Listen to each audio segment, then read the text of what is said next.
What's up YouTube, it's your boy Nasha, welcome back to the channel.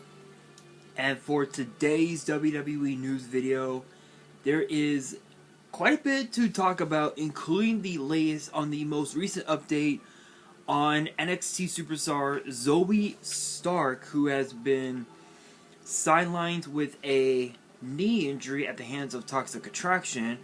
Roderick Strong requesting his release from WWE? Wonder what that's about. Austin Theory, or I guess Theory, wants a match with John Cena. Wonder what that's about. And this first one that I'm going to be talking about is the apparent location for Royal Rumble 2023. Now it's interesting because one thing that remains the same when it comes to the Royal Rumble is that they always try to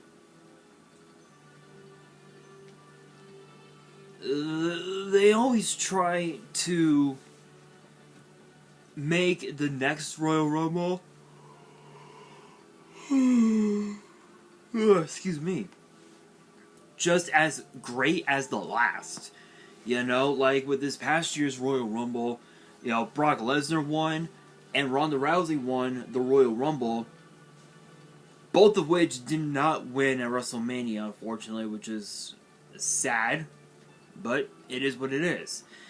This upcoming Royal Rumble 2023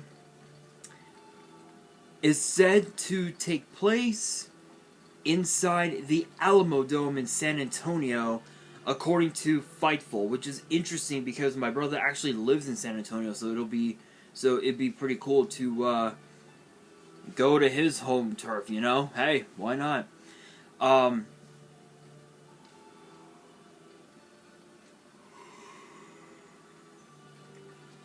Anyway, it was reported that the venue that was the venue that was home to the 97 and the 2017 Rumble will be the venue for this upcoming Royal Rumble, and it's supposed to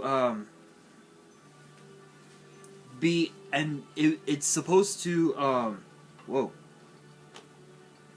Sorry guys, my desk moved for some reason.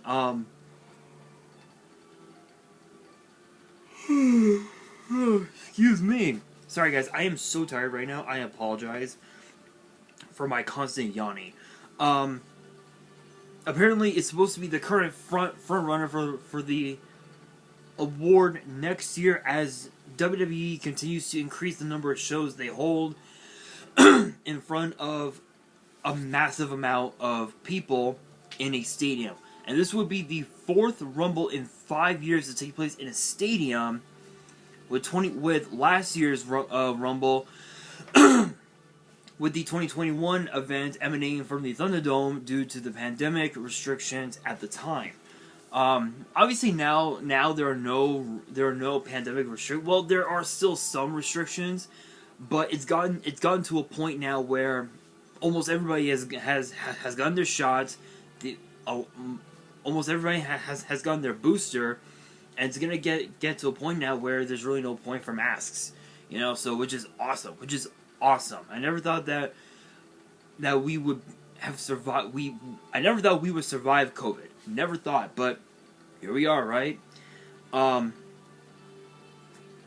it's interesting because it jives with prior reports that WWE has always wanted more venues like the Alamo Dome for their big shows, and there's a philosophy. And funny enough, it's a philosophy evident that this summer, when WWE will present 3 in a row, July will be Money in the Bank, SummerSlam, and Clash at the Castle. And you guys are wondering, what is Clash at the Castle? It is actually the name of their big show in Cardiff, Wales. Now you guys are probably wondering, wait, SummerSlam, doesn't it normally happen in August? Yes, normally it does. But because of Clash at the Castle, they want to promote it as much as they can. So they backed it up to July, so that way when August comes, they can promote Clash at the Castle with a decent amount of matches on the card. So it could be, we could have 5 title matches, 6 title matches. Hell, we could even have every championship in all of WWE defended for all we know. Who knows? Excuse me. Which will take place in, which Money in the Bank will take place in Vegas, SummerSlam in Nashville, and Clash at the Castle in Cardiff, Wales, which will be awesome.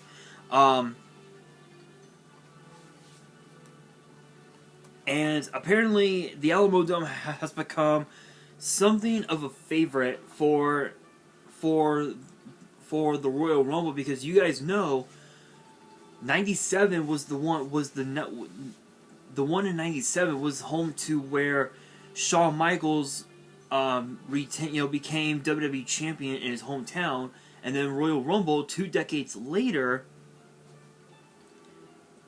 we saw Randy Orton win his second Royal Rumble in what? Let's see, 2009, 10, 11, 12.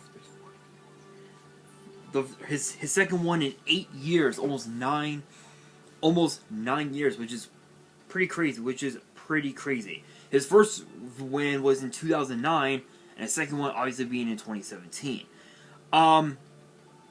So it's hard to say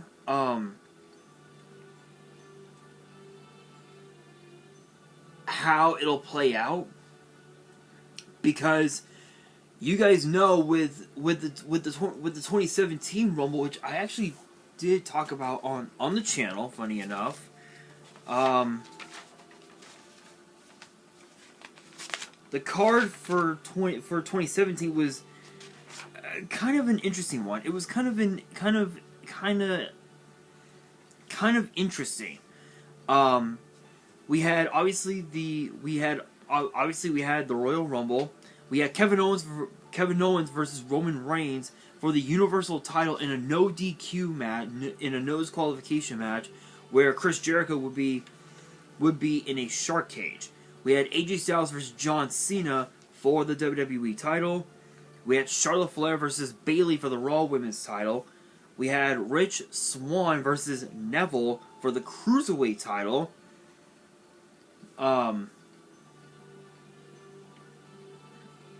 We had The Bar, Sheamus and Cesaro versus Gallows versus Luke Gallows and Carl Anderson, the Good Brothers. Apparently, supposedly with 2 referees in the match, funny enough, for the Raw Tag Team titles, which was on the kickoff show. We had Sasha Banks versus Nia Jax on the kickoff show, and then we had Nikki Bella and Naomi and Becky Lynch versus Alexa Bliss, Mickie James, and Natalya.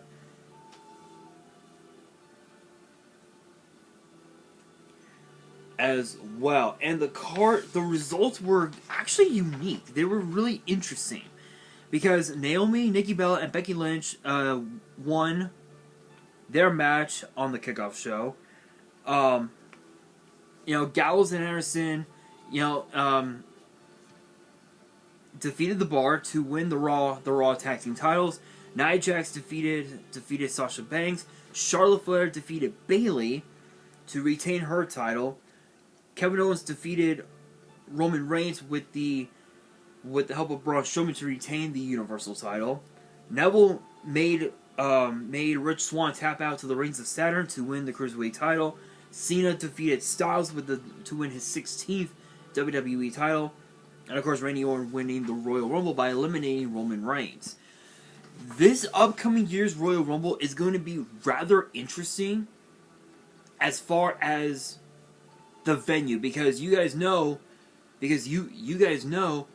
Alamo Dome is the largest venue in Royal Rumble history, having hosted, I'd say, somewhere between 50 to about 64,000 people at best.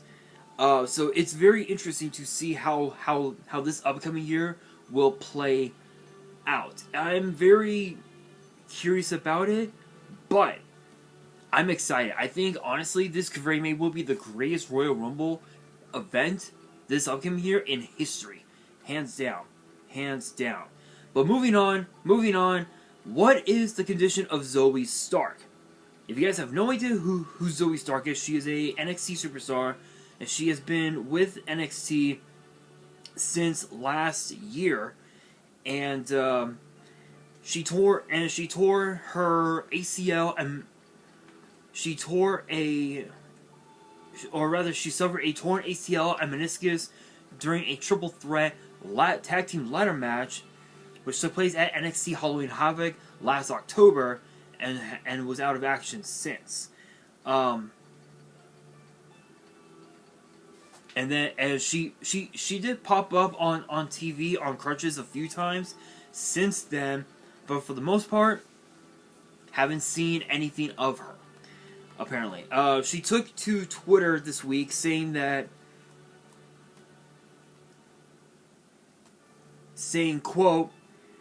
quote, back to jumping rope, just learned how to do the crosses and double unders today.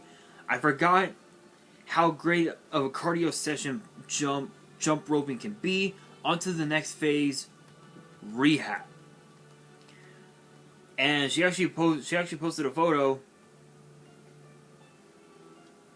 of her actually doing jump rope with a knee brace. And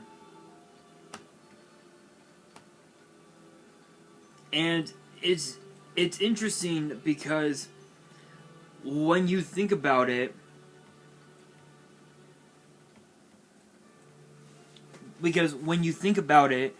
Zoey Stark, you guys might not know but she's a former NXT Women's Tag Team Champion alongside Io Shirai. They actually dominated the NXT Women's Tag Team division with an iron fist.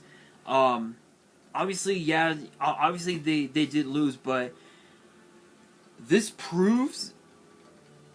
But the chemistry that they had together proved that Io Shirai actually likes Zoey Stark, even though she says I don't like you. It's all bullshit. She likes Zoey Stark. Honestly, I'm glad she's doing great. I'm glad that she is getting more and more healthier, which is awesome. There are no words to describe it, but I'm excited to see her return. Excuse me, but I will admit, upon her return, you know damn well she's gonna be going after Toxic Attraction, because they were the ones that put her on the shelf to begin with. So I know she'll be going after them. But now we move on to the big question of, did Roderick Strong actually request his release from WWE? We're about to find out right now, because Fightful Select had reported that Roderick Strong had asked for his release multiple times over the last several months. Big shout out, no copyrights. You guys know how this works with the algorithm. And speaking of algorithms, if you guys are listening, if you guys hear music in the background, I actually have the Requiem of Spirit from Ocarina of Time. You guys know what's up. I don't have to explain. You guys know what's up. No copyrights. You guys know how house works with the algorithm. But again, Fightful Select reported that Roderick Strong asked for his release multiple times over the last few months, and the reports also noted that Roderick Strong had been frustrated with a lot of things over the past year within WWE and requested his release, which was denied. And apparently NXT sources indicated that Strong was pitched a name change, which he was said to oppose the idea of. Apparently many people within WWE were surprised that Roddy was not included in the April 29th round of NXT releases, which was last week, as he'd made it clear to WWE that he wanted out. So as of now, all of the other members of the Undisputed Era, Adam Cole, Kyle O'Reilly, and Bobby Fish, have now formed the Undisputed Elite, apparently, within AEW alongside the Young Bucks. Based on what I've seen on social media, no, I don't watch AEW. If you guys have been curious about it, unfortunately, I don't watch AEW. I'm more of a WWE person. That's just me. My own opinion. But again, based on what I've seen on social media, apparently it's the Young Bucks, Adam Cole, and of course Bobby Fish and Kyle O'Reilly all formed the Undisputed Elite. If you guys know anything about that and how that came about, you drop comments below. I'm actually curious about that. And among all the four members of the Undisputed Era, Strong is the only one that remained in WWE. Which is pretty crazy. And apparently sources have told, and apparently there are sources saying that WWE have no plans to release Roderick Strong, as apparently he factors into their current plans. I guess with Diamond Mine, I guess maybe a Diamond Mine split, which is a possibility. But Roderick Strong, he's a former NXT Tag Team Champion, he's a former North American Champion, and he's also a former Cruiserweight Champion as well. In fact, he was actually the second to last Cruiserweight Champion before he dropped the title to Carmelo Hayes, which now is no longer around. And the reason why the Cruiserweight title is no longer around is because of the fact that the OGs are no longer around. With Arya Daivari, Tony Nese, Brian Kendrick, Rich Swann, Neville, all these guys that were 205 Live originals, they're all gone. They are all gone. There are only a few that stayed in WWE. Akira Tozawa was one. Cedric Alexander is another. Mustafa Ali, Drew Gulak, I think are the only four. That stayed within WWE. I'm gonna have to take a look and see.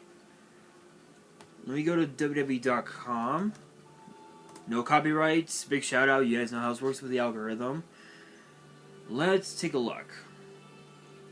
Let's go Superstars. Give me 1 second, guys. Give me 1 second.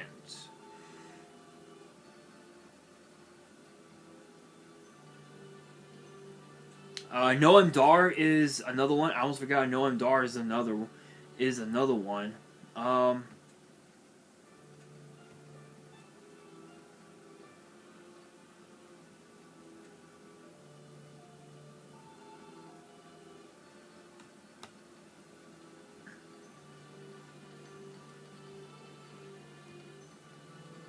Let's have a look.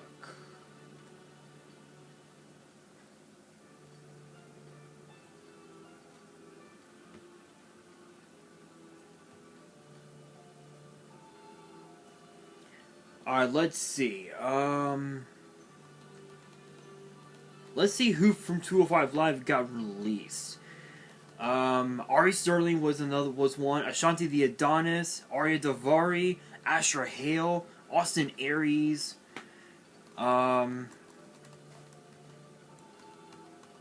Let's see.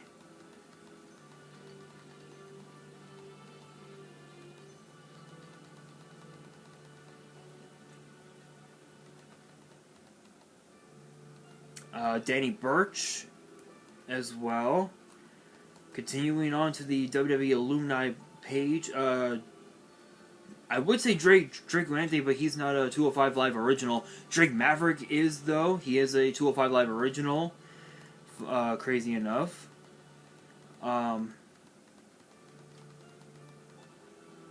Graham Metalik, Hideo Itami, Isaiah Swerve Sky is another one. Ho Ho Loon is another one. Jake Atlas.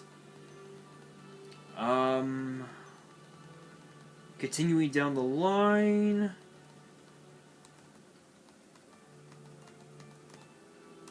Kalisto.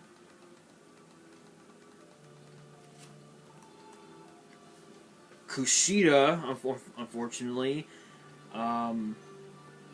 Leon Ruff is another one that competed on 205 Live before. Lindsay Dorado, Leo Rush.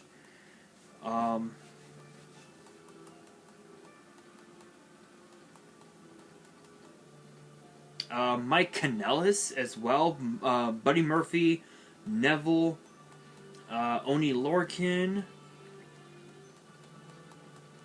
Let's see. Rich Swann I mentioned.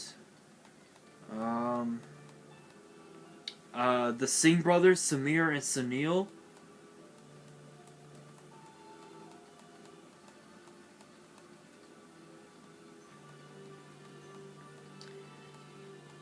Brian Kendrick I mentioned.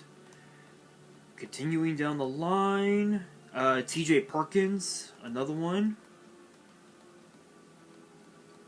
Tony Nese I mentioned. Trey Baxter was another one. Tyler Breeze as well. And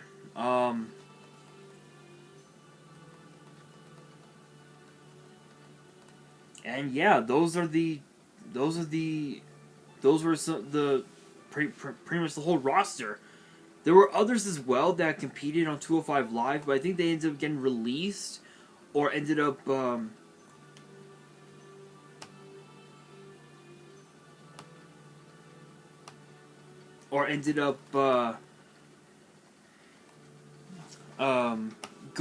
on, or ended up somewhere else. Let's see, Akira Tozawa was one.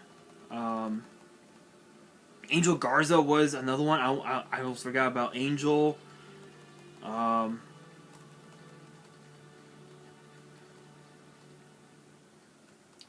Let's see, continuing down the line, Cedric Alexander. I know that Chad Gable competed on 205 Live as well a couple times. Cruz del Toro as well. I almost forgot. As well, Drew Gulak.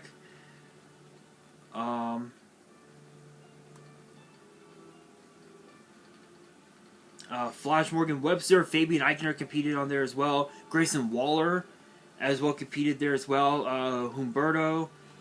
Yeah, they all. Yeah. They're still. It's just so bizarre, but yeah, that's like the only. But yeah, as far as Roddy goes, the reason why 205 Live, had discontinued was because of the fact that Roderick Strong was no longer Cruiserweight Champion, and also the fact that Joe Gacy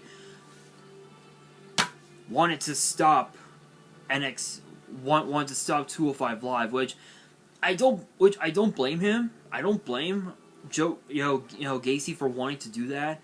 With Tony Nese and Arya Daivari and all these other dudes that have left WWE, there's really nobody left to run, to take over the crew, take over 205 Live as an OG. And the only other person was Roderick Strong. So, honestly, I don't know if I really don't know what plans WWE has for Roddy, but we will see. We will see as time progresses. But now the question is, are we going to see Theory versus John Cena? Apparently, there's been a potential U.S. title match between the champion Theory and John Cena at SummerSlam. Apparently, they were in a exchange on Twitter after Theory mocked John Cena at a live event, which led to speculation of a match between the two, apparently. And apparently he kept stirring the pot, so to speak, when he shared a fan-made graphic for a potential match at SummerSlam between the two, captioning, "Why not?"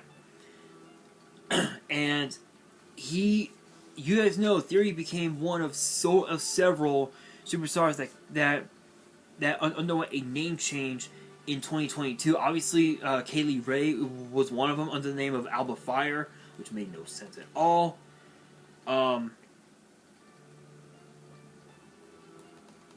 But who knows? I know that Tommaso Ciampa was another one, saying, which is just Ciampa, which is so stupid. But honestly, I'm all for it. I think a match like this will be a great way for Theory to learn more about the business than he can learn from just Vince. When it comes to WWE, you should learn from all the veterans around you. It doesn't matter who they are. You gotta learn from them. And Theory is currently learning from not just from Miz, but also from Vince, which is awesome. In fact, that's what gave him the United States title, which is incredible. But for a match of this magnitude, would be interesting because if we see John Cena back in WWE, because there have been rumors saying that he could come back sometime in the next couple months. So if that is the case, then you know what? I say I'm all for it. I think having this matchup for the United States title at SummerSlam would be perfect, because Cena could potentially win his 6th U.S. title, which I think would be the most runs, which I think would be the most championship runs in WWE history, if I'm not mistaken. But that brings me to the question of the day. Do you guys want to see Austin Theory versus John Cena at SummerSlam? Let me know down in the comments below. And that will do it for today's video. Hopefully you guys enjoyed. If you did, make sure you guys smash the thumbs up button. And if you guys are new to the channel and you guys want to see more WWE news videos, which typically get posted every Thursday, make sure you guys subscribe to the channel and hit that notification bell so you guys do not miss out on any new content that comes your way. And as always, make sure you guys follow me on Twitter and on Instagram. All the links will be in the description below. And if you guys have any fan mail that you guys want to send me, you guys want me to open up the fan mail on the channel, all the info will be down in the description as well. And on that, this is your boy Nash, signing out.